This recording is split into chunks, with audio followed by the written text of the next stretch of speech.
Take heed, struggler. You were born from a corpse, and began your life from death in the mud. You are closer to death than anyone. Thus, you excel in escaping it. Those words uttered by Skull Knight have racked my brain for the past couple of weeks. On the surface, his message is easily understood. However, it's only when you take a deeper look into the context of what he's saying that things get a bit more complicated. It begs the question, how does Skull Knight know the circumstances surrounding Guts' birth? Bit of a weird thing to ask, I know, but bear with me. Berserk's storytelling is top-notch. Almost nothing is frivolous or a waste of time. I know, laughs and hiatus. There's an attention to detail, be it the weather subtly changing over time, or the reincorporation of past events which happened hundreds of chapters ago, that hits just right. I bring this up because, personally, I think most fans of Berserk take this element for granted. When something out of place pops up, we tend to let it slide and not question it, because we as fans are used to explanations or reveals occurring later on down the line that clears things up.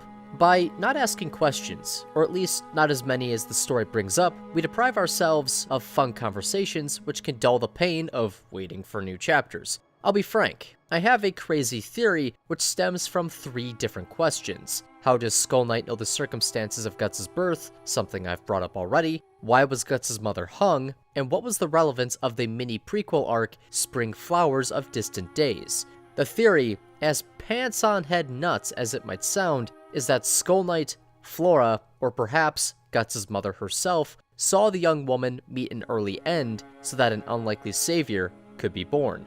Hello everyone, I'm Bufar191, and welcome to Who Killed Guts' Mother? Kicking this off, let's address the question that I asked at the start of the video, and why I'm even asking it. We, as readers of Berserk, know the harrowing ordeal that is Guts' backstory. From his birth to meeting the Band of the Hawk, we know about everything he's been through, sans one particular event which is revealed to us later on. When Skull Knight says what he says, we know exactly what he's referencing. However, it doesn't make much sense that he's privy to the same information as the reader. Skull Knight may be a borderline otherworldly being, however he isn't omnipotent. He can make mistakes, as witnessed when he surprise attacked Griffith, only to make everything worse. The bony boy is incredibly knowledgeable, however there are gaps in what he knows. So, bearing that in mind, how does he know so much about Guts? A figure who, prior to their first meeting, was little more than a mercenary with admittedly impressive skill. Unless there is some sort of magic which allows one to peer back in time, something we haven't seen, but could admittedly exist, the only explanation which makes sense for this circumstance is that Skull Knight has watched over Guts since his birth. But why would he do this? Why would he follow around a low-born bastard whose role in the grand scheme of things is ultimately worthless? At least, worthless before the eclipse. Well, to answer that question, we need to ask another. Who hung Guts' mother? This question is something which isn't discussed all that often, with most people hand-waving it away by bringing up how dark Berserk's setting is. She was probably just some peasant who was in the wrong place at the wrong time and got killed by soldiers from an enemy nation or bandits. Though I find this answer to be very fair, I don't know if I buy it due to how bizarre the panel is as a whole. Other than Guts' mother, those who had been hung had been reduced to fleshless skeletons. This would suggest that they had been there for some time. Since baby Guts was left unharmed, I doubt animals were responsible for the state of the victims. I point this out because if the skeletons had in fact been there for some time, then there's a chance this tree is a formal execution spot. Naturally, this begs 2 questions. Who is the spot meant for, and who set it up? Another trait about this panel I want to point out before addressing what I asked is the garb those in question are wearing. Most of those who have been hung are dressed in brown robes with the exception of 4 individuals, one of which is Guts' mother, whose tops are red. To me, this seems rather odd. If soldiers or brigands did in fact kill these people, then why are they dressed almost uniformly? Surely they'd be wearing regular clothing or stripped down naked if that was the case. It just appears as if they were clothed in those robes before being killed. I bring this up because the only people in the setting, at least among those we've come across, that dress prisoners uniformly before execution would be the Holy See, as witnessed with those that get killed with a broken wheel or burned at the stake. They're all wearing the same thing. Keeping that in mind, it is my belief that the Holy See is directly responsible for killing Guts' mother, the reasoning being witchcraft. This is the point where things get properly tinfoil crazy, so strap in. In medieval Europe, which Berserk draws heavily from, it's literally set in Europe, a pregnant woman's execution would often be stayed until she had given birth. The reasoning behind this comes down to medieval society viewing the unborn child as an innocent. Thus, it shouldn't share the same fate as its mother. Though it can't be said for sure that this happens in Berserk, there is an instance which is pretty similar, which gives us some insight into the setting. During Conviction, a group of refugees attempt to get more food and medical supplies from a cart of offerings bound for the tower. The knights take issue with this. However, a mother asks they have mercy upon her child, for he is on the brink of death. Though Father Moskis does precisely that, making sure the child is taken care of, he doesn't extend the same courtesy to the mother. Upon entering the tower, she is tortured for her crimes and sins, possibly to death. This information is important to keep in mind, because if the Holy See did in fact execute Guts' mother, then her crimes would have to be so severe that they, quote-unquote, tainted the child as well. It's this idea which leads me to believe that the mother was killed for witchcraft. Because she was a heretic consorting with demons, both her and her unborn child would have to die to prevent further corruption, or something similar. Now on the face of it, this idea casts the Holy See in a rather fanatical and unpleasant light. However, I suspect their accusations aren't completely unfounded. My reasoning for this line of thinking being a rather oddly placed mini prequel arc, which, though enjoyable, seems like the only real piece of filler in Berserk, that arc being Spring Flowers of Distant Days.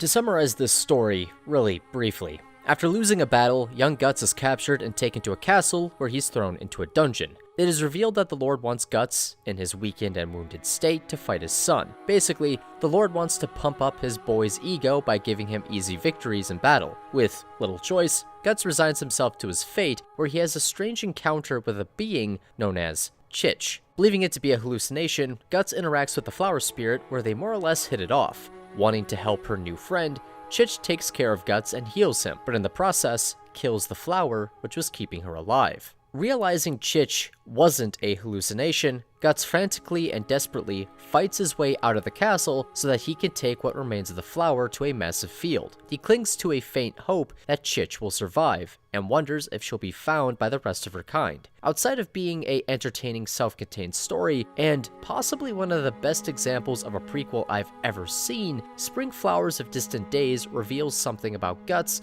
which is strange, yet important. He can see magical beings well before his encounter with Zod and other apostles. He can see them before the eclipse.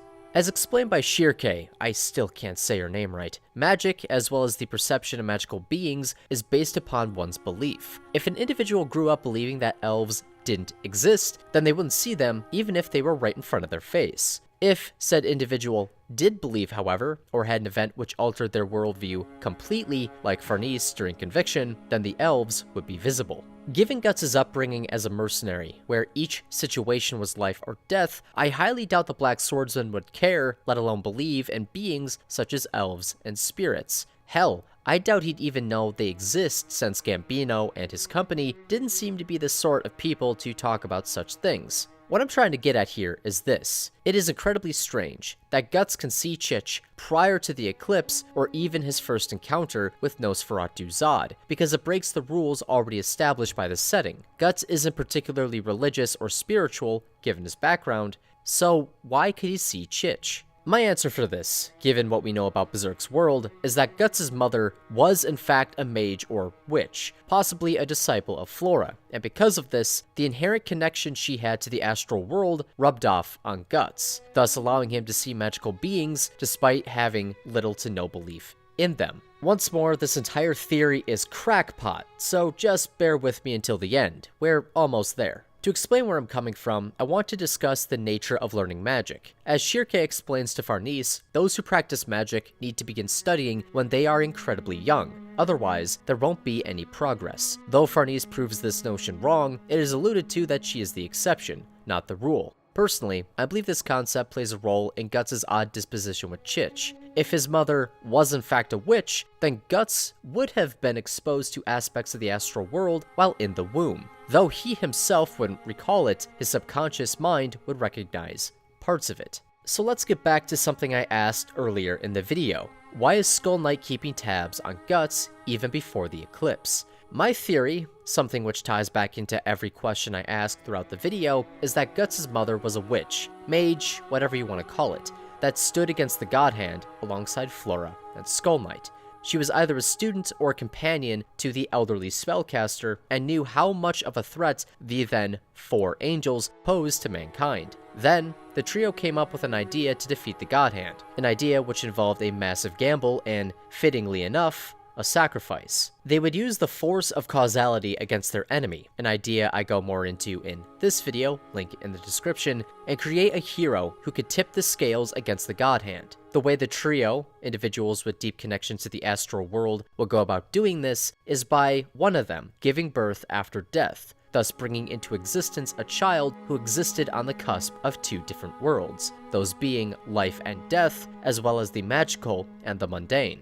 Being the only one capable of bearing a child, for rather obvious reasons, Guts' mother was chosen to be the sacrifice, with Skull Knight acting as a guardian to make sure nothing goes wrong with the plan, hence why he keeps tabs on Guts and knows so much about him. After doing her thing with a probably irrelevant man, Guts' mother practiced magic before the populace of the world and got caught by the Holy See. She was then hung, and after her death, she, quote-unquote, gave birth to Guts, who was later discovered by Gambino, thus setting into motion the events of Berserk. Though the Holy See are the ones to physically kill Guts' mother, it was the mother herself who chose to die.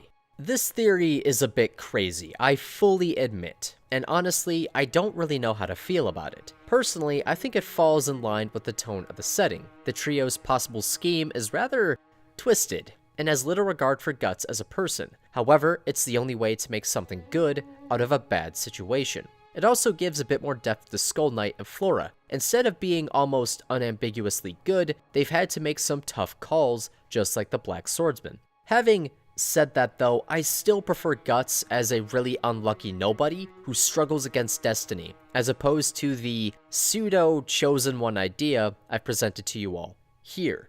I think the idea is a fun one to talk about, but I highly doubt I'd enjoy seeing it in the manga itself. But having said that, guys, let me know what you thought down in the comments down below. If you yourself have any theories about Berserk, feel free to share them. They're always interesting to read.